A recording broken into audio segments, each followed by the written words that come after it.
мақомоти Тоҷикистон хабар доданд, ки нақшаи даъват ба хидмат дар артиш беш аз 81% иҷро шудааст. даъвати тирамоҳии ҷавонон ба хидмати ҳарбӣ рӯзи 1 октябри имсол оғоз ёфт ва то 30 ноябр идома мекунад. Фаридун Маҳмадализода, сухангӯи вазорати дифоъ, ба радиои Озодӣ гуфт, нақшаи даъват ба хидмат то имрӯз 81.4% иҷро шудааст. мақомот мегӯянд, дар рӯзи аввали даъват нахустин шуда вилояти Мухтори Кӯҳистони Бадахшон нақшаро пурра иҷро кардааст.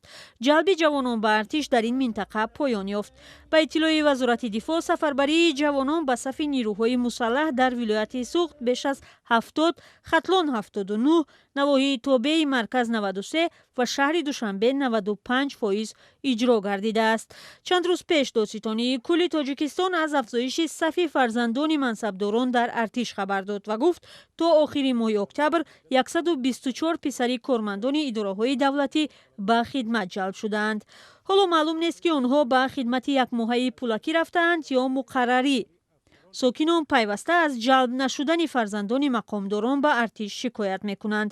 дар Тоҷикистон дар ду мавсим, баҳор ва тирамоҳ, ҷавонони аз 18 то 27 соларо ба артиш даъват мекунанд. мақомот мегӯянд, шумори ҷавононе, ки ихтиёрӣ ба артиш мераванд, сол то сол зиёд мешавад. аммо ҳамасола дар мавсими даъват навору шикоятҳои зиёде дар бораи аблава ё иҷборан ба хизмат бурдани ҷавонон нашр мешавад.